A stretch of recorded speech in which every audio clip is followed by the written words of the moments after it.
My green thumb came from my grandfather. I used to potter around in the garden with him on my school holidays, and he used to show me how to grow basics like tomatoes and cucumbers. So you've got a greenhouse setting up in the background. What do you hope to grow in your greenhouse? We're hoping in the winter months to actually grow some of our summer produce such as tomatoes and cucumbers, because everyone enjoys that throughout the year, and it teaches students that whilst we can't grow them in the actual beds because of the climate, we can try and grow them in a controlled environment.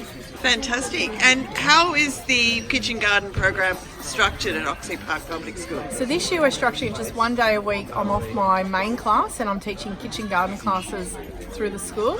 We do 3 classes a term, so 90 students each term will run through gardening and cooking skills, and we're hoping next year to actually expand that. So it's a slow process just to make sure that we iron out all the kinks before we move on.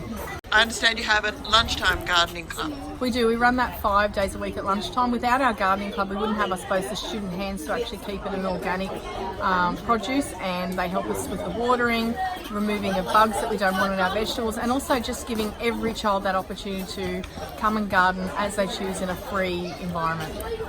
And I've actually noticed that, comparing your garden to mine, that it seems to be totally bug-free. So I understand you have students that actually go and collect all of the bugs and share them with the chooks, is that right? That's correct. So they love, the adventure, I think, for a lot of them is actually picking up the caterpillars and dangling them in my face, which is half the battle, and then feeding them to the chickens. So at least I suppose it's sort of helping the environment, but at the same time giving kids just that opportunity to just play around in the garden in a safe way.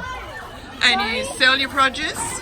We do. So twice a term now, we've only just started, we're selling produce to our families. It's a gold coin donation only, and we use that purely to buy seeds. So how many students have you got involved in the cooking classes? So each term it's 3 classes, so on average about 30 students per class, and we run that 4 terms a year. So I suppose we're covering off like 24 classes or something.